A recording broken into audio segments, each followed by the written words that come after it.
नमस्कार दोस्तों, MD stories YouTube channel में आपका दिल से स्वागत है। पितृपक्ष में न खरीदे यह 5 चीजें करोड़पति को भी कंगाल बना देती हैं। राधे राधे, हर हर महादेव, जय श्री कृष्णा, जय हो। पितृदेव की दोस्तों, हिंदू धर्म में पितृपक्ष का बहुत ही ज्यादा खास महत्व होता है। ऐसा कहा जाता है जो व्यक्ति पितृपक्ष में इन चीजों को खरीद लेता है उसे बहुत सारी दिक्कतों का सामना करना पड़ता है, क्योंकि दोस्तों पितृपक्ष में बहुत सारे शुभ कार्य बिल्कुल भी नहीं किए जाते हैं। तो आपको भी भूल कर भी पितृपक्ष में इन चीज़ों को नहीं खरीदना चाहिए। और दोस्तों, इस वीडियो में हम आपको बहुत ही महत्वपूर्ण जानकारी देंगे कि पितृपक्ष में वह कौन से कार्य होते हैं जो किसी भी व्यक्ति को नहीं करनी चाहिए, वरना उनके पितरों उनसे नाराज हो जाएंगे और उनके जीवन में उन्हें बहुत सारा कष्ट देंगे। क्योंकि जब हमारे जीवन में पितृ हमसे नाराज हो जाते हैं तो हमें दोष लग जाता है, जिस वजह से हमें अपने जीवन में हर प्रकार की परेशानी का सामना करना पड़ता है। और दोस्तों, अगर हमारे जीवन में पितृ दोष लग गया तो हमारे बने बनाए काम भी बिगड़ जाते हैं। अगर आप चाहते हैं कि आपके पितृ आपसे प्रसन्न रहें और वह आपसे नाराज ना हो, तो आपको श्राद्ध के दिनों में, पितृपक्ष के दिनों में अपने पितरों के निमित्त पिंड दान तो अवश्य ही करना चाहिए, जिससे कि पितृपक्ष आपसे खुश रहे और उनको तृप्ति मिल सके। ऐसा कहा जाता है कि पितृपक्ष के दौरान हमारे जो मृत पूर्वज होते हैं वह पितृलोक से हमसे मिलने के लिए धरती पर आते हैं और अपने परिजनों के बीच में रहकर वह अन्न और जल को बड़े ही प्रेम से ग्रहण करते हैं। पितृपक्ष की महत्वपूर्ण बातें बताते हुए स्वयं भगवान श्री कृष्ण ने भी कहा था कि पितृदेव हमारे घर में देवता के रूप में आते हैं, जो हमारे घर की रक्षा किसी कवच के समान करते हैं। ऐसे में जिन घरों में स्वयं पितृदेव खुश रहते हैं, न उस घर पर कभी भी कोई संकट भूल कर भी नहीं आता है, क्योंकि वह संकट आने से पहले ही पितृदेव उसे खुद के ऊपर हर लेते हैं। लेकिन अगर किसी घर में कोई पितृदोष लगा हुआ है या उनके पितृदेवता उनसे नाराज है, तो उस घर में हमेशा लड़ाई झगड़ा, गृह क्लेश, धन की परेशानी और घर में बीमारियां और बहुत सारी समस्याएं बनी रहती हैं। ऐसे घर में कुछ भी कभी भी मंगल नहीं होता है। और यह जो पितृपक्ष के 16 दिन होते हैं वह अपने पितरों को खुश करने के लिए ही होते हैं। इस पितृपक्ष में हर व्यक्ति अपने पितरों को बड़ी आसानी से खुश कर सकता है। लेकिन आपको कैसे पता लग सकता है कि आपके घर में पितृदोष है भी या नहीं? तो दोस्तों, आज की इस वीडियो में हम इसी विषय में आपको बताएंगे।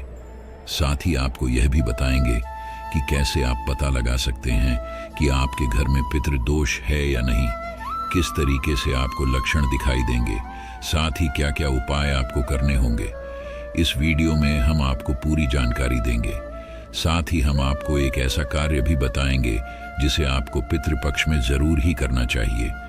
अगर आप यह कार्य नहीं करते हैं तो आपके पितृदेवता आपसे बहुत ज्यादा नाराज हो जाते हैं, जिस वजह से आपके घर में कंगाली छा जाती है, आपके घर परिवार में संकट आ जाता है, आपके जीवन की खुशियों को किसी की नजर लग जाती है। दोस्तों, सबसे पहले हम आपको बता दें, यह जो भी जानकारी है हम आपको बताने वाले हैं, इसका उल्लेख शिव महापुराण में बड़े ही विस्तार से किया गया है। बस हम आपके सामने इसे आसान भाषा में रख रहे हैं। तो आइए जानते हैं इसे विस्तार से। श्राद्ध पक्ष यानी जो यह पितृपक्ष की जब शुरुआत होती है, तो जो भी हमारे पितृदेवता होते हैं या फिर जो हमारे पितृ होते हैं, जिन्हें हम पूर्वज भी कहते हैं, इन्हें पितृलोक से मृत्युलोक में भेजा जाता है और यह सर्वप्रथम हमारे घर में ही आते हैं। तो जो यह श्राद्ध पक्ष 17 सितंबर यानी कि मंगलवार से शुरू हो चुका है और इसका समापन 2 अक्टूबर को हो जाएगा। और इसी बीच में आपकी सारी तिथि आ जाएंगे, जैसे द्वितीय, तृतीय, चतुर्थी, पंचमी, प्रदोष, एकादशी, सब कुछ आ जाएगा। ऐसे में जिन दिनों में आपके पितृ इस दुनिया को छोड़कर गए थे, उसी दिन पर आपको उनके बड़ी ही सच्ची श्रद्धा से श्राद्ध करना है। अगर आपको तिथियां पता नहीं है तो आप इसे अमावस्या के दिन भी कर सकते हैं।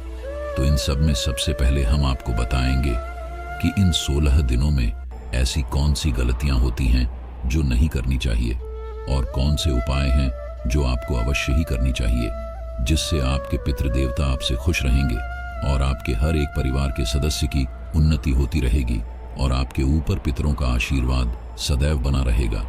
क्योंकि दोस्तों, यह पूरा खेल पितृदोष का ही होता है। आप सभी को बता दें कि पितृपक्ष के इन दिनों में कुछ खास कार्य करने की मनाही होती है, यानी यह कार्य पितृपक्ष में करने वर्जित माने जाते हैं। अगर आप गलती से भी इन कार्यों को कर देते हो तो आपसे पितृ नाराज हो सकते हैं, जिससे आपको बुरे परिणामों का सामना करना पड़ सकता है और आपका जीवन दुर्भाग्य में बदल सकता है। दोस्तों, इस वीडियो में हम आपको बताएंगे कि पितृपक्ष का महत्व क्या है और पितृपक्ष में कौन से कार्य भूलकर भी नहीं करने चाहिए। पितृपक्ष के दौरान हमें कुछ नियमों का पालन करना आवश्यक ही करना चाहिए। जैसे पितृपक्ष के दौरान भूलकर भी दाढ़ी के बाल नहीं कटवाने चाहिए, बड़े बुजुर्गों से बहस नहीं करनी चाहिए। इसके साथ ही कुछ ऐसी वस्तुएं भी होती हैं जिनको पितृपक्ष के दौरान भूलकर भी नहीं खरीदना चाहिए, क्योंकि ये बिल्कुल भी सही नहीं माना जाता है। चीजों को खरीदने से पितृ नाराज हो जाते हैं। चलिए जान लेते हैं उन वस्तुओं के बारे में, लेकिन उससे पहले आप सभी से हाथ जोड़कर रिक्वेस्ट है कि अगर आपने अभी तक वीडियो को लाइक नहीं किया तो वीडियो को लाइक करके चैनल को सब्सक्राइब करके पास वाले बेल आइकन को जरूर दबा देना, ताकि आने वाली वीडियो का नोटिफिकेशन आपके पास पहुंच जाए। और अगर आप भी अपने पितरों से प्रेम करते हो तो कमेंट बॉक्स में जय पितृदेव अवश्य लिखना। और दोस्तों, इस वीडियो को अपने दोस्तों के पास भी जरूर शेयर करना, ताकि वह जानकारी से वंचित न रह पाए। चलिए बिना देरी के वीडियो शुरू करते हैं। पितृपक्ष के दौरान नमक का दान करना बड़ा ही महत्वपूर्ण माना जाता है। इस दौरान नमक का दान आप कर सकते हैं, लेकिन आपको पितृपक्ष के दौरान नमक को भूलकर भी नहीं खरीदना चाहिए। इस समय नमक को खरीदना बहुत ही ज्यादा अशुभ माना जाता है। श्राद्ध शुरू होने से पहले आपको अपने घर में नमक खरीद कर रख लेना चाहिए।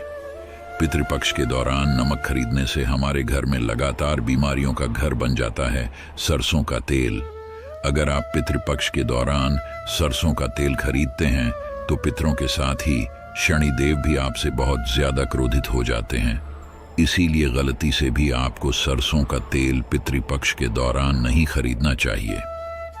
आप तो जानते ही हैं, जब शनिदेव किसी से क्रोधित हो जाते हैं तो उस व्यक्ति की क्या दशा कर देते हैं। इसको भी पितृपक्ष शुरू होने से पहले ही आपको अपने घर में खरीद कर रख लेना चाहिए। झाड़ू का संबंध माता लक्ष्मी से माना जाता है। पितृपक्ष के दौरान झाड़ू खरीदने से आपको समस्याओं का सामना करना पड़ सकता है। खासकर आपकी आर्थिक स्थिति पर बहुत ही ज्यादा अशुभ प्रभाव पड़ेगा। इसीलिए श्राद्ध पक्ष के दौरान झाड़ू खरीदने की गलती आपको भूलकर भी नहीं करनी चाहिए। पितृपक्ष के दौरान नए वस्त्र बिल्कुल भी नहीं खरीदने चाहिए। यह बहुत ही ज्यादा अशुभ होते हैं। जब हम अपने पितरों को याद करते हैं और सात्विक जीवन जीते हैं तो गलती से भी उस दौरान आपको नए वस्त्र और आभूषण खरीदने से बचना चाहिए। इस अवधि में ज्यादा साज सज्जा करने की बजाय सात्विक रहने से पितृदेव हमसे बहुत ही ज्यादा प्रसन्न रहते हैं।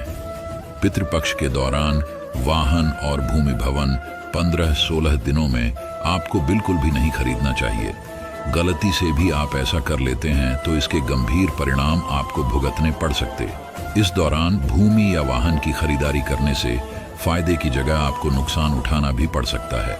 चलिए अब जानते हैं पितृपक्ष में किन चीजों को खरीदना होता है। शुभ काले तिल, पितृपक्ष में काले तिल को बहुत ही ज्यादा शुभ माना जाता है। ऐसे में इन दिनों में अगर आप काले तिल को खरीद ले लेते हैं या इसका दान कर देते हैं तो आपको बहुत ही ज्यादा शुभ परिणाम देखने को मिल सकते हैं। पितृपक्ष में जीरे की खरीदारी करना बहुत ही ज्यादा शुभ होता है। धार्मिक दृष्टि से जीरे को सोना माना जाता है। पितृपक्ष में इसे घर लाने से या दान करने से हमारे धन में लगातार वृद्धि होती रहती है। श्राद्ध कर्म में कच्चे चावल का इस्तेमाल किया जाता है। इन्हें चांदी के समान माना जाता है। ऐसे में इन दिनों में चावल घर पर लाना बहुत ही ज्यादा शुभ होता है। इससे हमारे जीवन की परेशानियां दूर होती हैं। चमेली का तेल शास्त्रों के अनुसार कहा जाता है कि अगर पितरों को चमेली का तेल अर्पित किया जाए तो वह इससे तृप्त हो जाते हैं। ऐसे में पितृपक्ष के दौरान चमेली के तेल को घर में लाना या दान करना हमारे लिए बहुत बहुत ही शुभ परिणाम देने वाला होता है। नए कपड़े पितृपक्ष में जहां खुद के लिए नए कपड़े खरीदने की मनाही की जाती है, वहीं पर पितरों के निमित्त के लिए इस दौरान नए कपड़ों को खरीदना बहुत ही ज्यादा शुभ माना जाता है, क्योंकि इससे पितृ बहुत ही जल्दी प्रसन्न हो जाते हैं और आशीर्वाद भी देते हैं और हमारे जीवन में बिगड़े कार्य में हमको सफलता देते हैं। लेकिन ध्यान रखना कि इस दौरान खरीदे गए कपड़ों को ब्राह्मणों को दान कर दे, खुद का इस्तेमाल भूलकर भी नहीं करें। सफेद हमारे बने बनाए काम भी बिगड़ने लग जाते हैं, इसीलिए आपको बहुत सारी बातों को ध्यान में रखना चाहिए और इन बातों का आपको सच्ची निष्ठा से पालन करना चाहिए।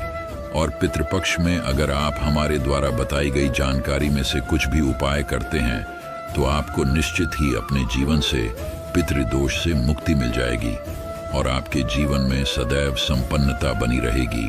तो दोस्तों, आज की वीडियो को यहीं पर समाप्त करते हैं और आपको यह वीडियो अच्छी लगी हो तो वीडियो को लाइक करके, चैनल को सब्सक्राइब करके पास वाली बेल आइकन को जरूर दबा लेना और इस वीडियो को ज्यादा से ज्यादा जरूर शेयर करना ताकि यह वीडियो और भी व्यक्तियों के पास पहुंच सके, जिससे वह भी इस जानकारी का लाभ उठा सके। और हम मिलेंगे आपसे अगली वीडियो में। तब तक के लिए आपका कोटि कोटि धन्यवाद।